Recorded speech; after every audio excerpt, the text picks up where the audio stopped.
বিসমিল্লাহির রহমানির রহিম। সম্মানিত ভিউয়ার্স, আজকে আমরা এসেছি রাজবাড়ী জেলার অন্তর্গত এমন একটি জায়গায় যেখানে বসবাস করত এক নরপিশাচ, যার শক্তি ছিল অদম্য।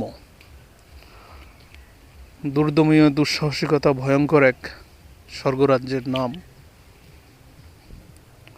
সিদ্দিকুর রহমানের পরিবার।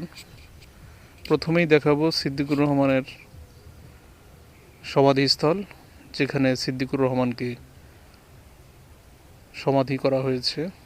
এই সেই জায়গা, এখানে এই কলা গাছের নিচে মাটি চাপা দেওয়া হয়েছে এক নরপিশাচকে, যে তার নিজের জন্ম দেওয়া সন্তানদেরকে হত্যা করেছে,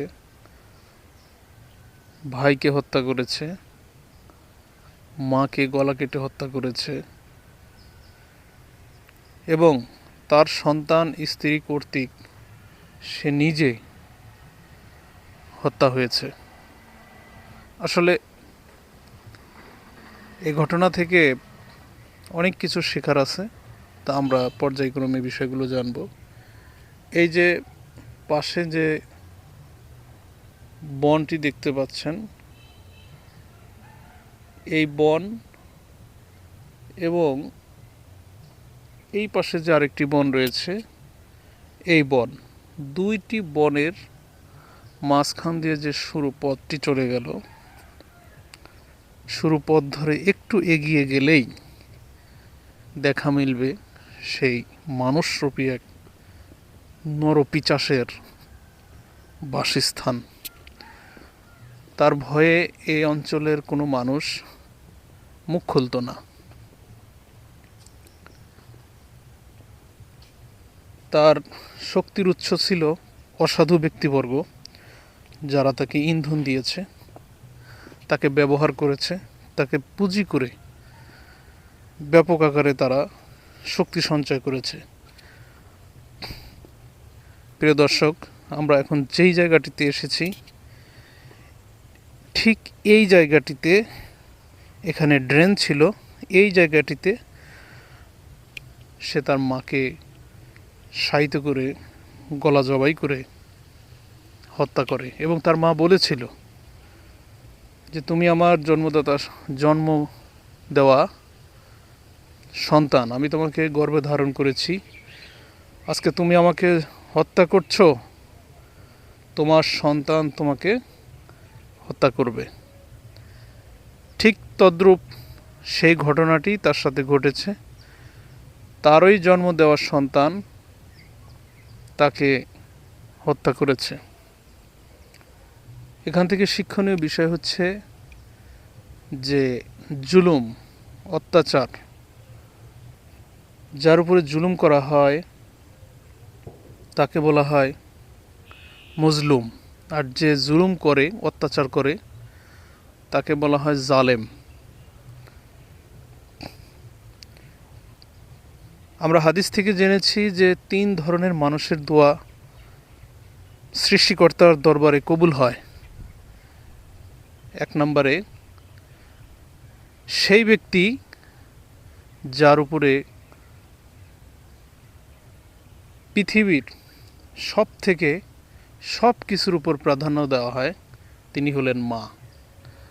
মা যদি কোনো সন্তানের জন্য দোয়া করে, সাথে সাথে সৃষ্টিকর্তার দরবারে সেটি কবুল হয়, তবে দোয়াটি হতে হবে সঠিক। এটার ব্যাখ্যা এমন, আমাকে না বললেই নয়, যে মা বলল যে তোমার স্ত্রীকে তুমি এখন তালাক দিয়ে দাও, মনের খিদে বলল বা যে কোনো কারণেই বলল, পারিবারিক অশান্তি করলো, এমনটার ক্ষেত্রে কিন্তু এই বিষয়গুলো প্রযোজ্য নয়। এদিকে আমাদেরকে খেয়াল করতে হবে।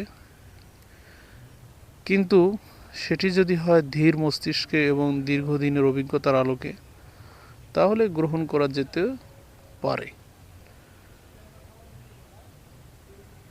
মা এবং বাবা তাদের উভয়ের দোয়াই খোদার দরবারে কবুল হয়, কিন্তু সেটা হতে হবে যুক্তি সম্পর্ক, লজিক্যাল। দ্বিতীয় ব্যক্তি হচ্ছেন মজলুম ব্যক্তি, যেই ব্যক্তির উপরে অত্যাচার করা হয়, যিনি অত্যাচারিত হন, যার উপরে জুলুম করা হয়, সেই ব্যক্তি যদি স্রষ্টার দরবারে আকুতি জানায় তাহলে সেই দোয়া এবং বদদোয়া দুটি কবুল করা হয়, যেটি করা হয়েছিল সিদ্দিকুর রহমানের মায়ের উপর। সিদ্দিকুর রহমানের মা বলেছিল যে তুমি আমাকে আজ হত্যা করছো, তোমার সন্তান তোমাকে হত্যা করবে। তৃতীয় ব্যক্তি হচ্ছেন মহান স্রষ্টার একান্ত অনুগত বান্দা, যে বান্দার সাথে মহান স্রষ্টার সম্পর্ক দৃঢ়, যাকে আমরা শরীয়তের ভাষায় বলে থাকি অলি। অলি শব্দের অর্থ একান্ত বন্ধু, অলিগুন হামিম, খুব নিকট বন্ধু, একান্ত বন্ধু, যার ব্যথায় সৃষ্টিকর্তা নিজে ব্যথিত হন, যার কান্নায় সৃষ্টিকর্তা নিজেই ব্যথিত হন, ক্রন্দন করেন, এমন ব্যক্তি তার দোয়া সৃষ্টিকর্তার দরবারে সরাসরি কবুল হয়। তাহলে আমরা 3 ধরনের ব্যক্তি পেলাম। তো প্রিয় দর্শক, যেটি বলছিলাম, এই সেই সিদ্দিকুর রহমানের বসত ভিটা আজকে নিশ্চিহ্ন হয়ে গেছে, ঝোড় জঙ্গলে আবৃত হয়ে গেছে। ঘটনাটি ঘটেছে 2002-03 সালের দিকে, মেবি, আমার অ্যাকুরেট বিষয়টি মনে নেই। এসে সিদ্দিকুর রহমান, তো এই সেই বসত ভিটা যেখানে বসবাস করত মানুষ নামক এক নরপিচাস সিদ্দিকুর রহমান। আজ নেই সিদ্দিকুর রহমানের কোনো সন্তান এখানে, আজ নেই সিদ্দিকুর রহমানের সেই দাপট, আজ নেই সিদ্দিকুর রহমানের সেই ধারালো অস্ত্রের ধার, যে ধারে কর্তন হয়েছে তার জন্ম দেওয়া সন্তান লিপি আক্তার, যেই ধারে কর্তন হয়েছে তার জন্মদাতা মা। প্রিয় দর্শক, আমরা স্পেসগুলো একটু আইডেন্টিফাই করি। এখানেই ছিল সিদ্দিকুর রহমানের ঘর, আর ঠিক ওই আম গাছটার নিচে ছিল সিদ্দিকুর রহমানের মায়ের ঘর। এই জায়গাটায় সিদ্দিকুর রহমানের মা এবং সিদ্দিকুর রহমানেরই আগের ঘরের একটি সন্তান, খুবই মেধাবী, আমাদের বড় আপু, এরা দুইজন এখানে বসবাস করতেন, খুবই কষ্টে জীবনযাপন করতেন। কিন্তু মেয়েটি খুবই মেধাবী ছিল, 5ম শ্রেণীতে আমাদের এই এলাকা থেকে ট্যালেন্ট পুলে বৃত্তিপ্রাপ্ত হয়। আসলে হৃদয় খরণ, ওর পড়ার প্রতি খুবই আগ্রহ ছিল। আমাদের সিনিয়র ছিল, যদিও আমরা ছোট ছিলাম। এত জরাজীর্ণ কষ্টের মধ্যে থেকেও জ্ঞানের আলোকে তিনি ধারণ করার চেষ্টা করছিলেন। এলাকাবাসী কিছু সহযোগিতা করত, কিন্তু ওই সময় ছিল না বিদ্যুৎ, ছিল না কোনো ব্যবস্থাপনা, খুবই করুণ পরিস্থিতি। তার মধ্য থেকেও মেয়েটি খুবই ভালো করেছিল, কিন্তু তারই জন্ম দেওয়া পিতা তাকে হত্যা করেছে। হত্যা করে আপনারা দেখতে পাচ্ছেন যে পাশে যে জমিটি, এইখানে আমাদের ফসল ছিল, আখ চাষ করা হতো। এখানে এই আখের ভূমিতে ধারালো অস্ত্রগুলো মাটির নিচে গর্ত করে লুকায়ে রাখা হয়। পরবর্তীতে ইনভেস্টিগেশনে এসে পুলিশ, সেনাবাহিনী এবং সরকারের ডিফেন্সের বিভিন্ন বাহিনী, গোয়েন্দা বিভাগ খুবই পরিশ্রমের পরে এই বিষয়টি উদ্ঘাটন করতে পারে। এবং সে ছিল খুব দুর্ধর্ষ এবং খুব কৌশলবাজ, তাকে ধরার কোনো প্রসেসই ছিল না। কিন্তু একটি কথা, যে খোদার মার ঠেকাবে কে? খোদার মার সীমানার বার। অপকর্মকারী যতই ধুরন্ধর হোক না কেন, তার পাপ তাকে পরিচয় করিয়ে দিবেই দিবে। ঠিক এই জায়গাটি থেকে সেই ধারালো অস্ত্র উদ্ধার করা হয় এবং সিদ্দিকুর রহমানকে অ্যারেস্ট করা হয়। প্রিয় দর্শক, যেহেতু সরকারবাদী মামলা, কিছুদিন পরেই দেখা গেছে যে সিদ্দিকুর রহমান সপরিবারে আবার এই ভূমিতে প্রত্যাবর্তন করে, আবার বসবাস শুরু করে, আবার এলাকায় হাঙ্গামা, চুরি, ডাকাতি, বিভিন্ন ধরনের অপকর্মের সাথে সে লিপ্ত হয়। ফের আগে যারা ইন্ধন দিয়েছিল সেই শেকড়ের ইন্ধনদাতা শয়তান মানুষগুলো আবার তাকে ইন্ধন দেওয়া শুরু করে, তার শক্তি জোগাড় করতে থাকে।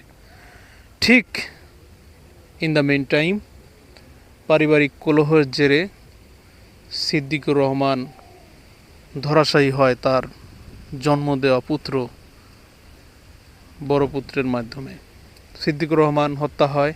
সিদ্দিকুর রহমানকে হত্যা করে এখানে ঠিক এই নারকেল গাছের পাশে মাটির নিচে 10 ফিট গর্ত করে এখানে গুম করা হয়, মানে মাটি চাপা দেওয়া হয়। পরবর্তীতে বিষয়টি তার আরেকটি সন্তান কর্তৃক প্রকাশিত হয়, তখন তাকে এখান থেকে উত্তোলন করা হয়, ময়নাতদন্তের জন্য মর্গে পাঠানো হয়। আমাদের এই এক সিদ্দিকুর রহমানের জীবন থেকে আসলে যে জিনিসটি শিক্ষণীয় সেটি হচ্ছে মানুষের উপর জুলুম করা, অত্যাচার করা, আয়দার সে মা হোক, বাবা হোক, আত্মীয় স্বজন হোক, যাই হোক, স্ত্রী হোক, পুত্র হোক, মানুষের উপরে কেউ যদি জুলুম করে, সেটি হোক স্নায়ুভাবে, হোক শারীরিক, মহান স্রষ্টা সেটি সহ্য করেন না। দুনিয়ার বুকে তার প্রতিদান বুঝিয়ে দেওয়া হয়।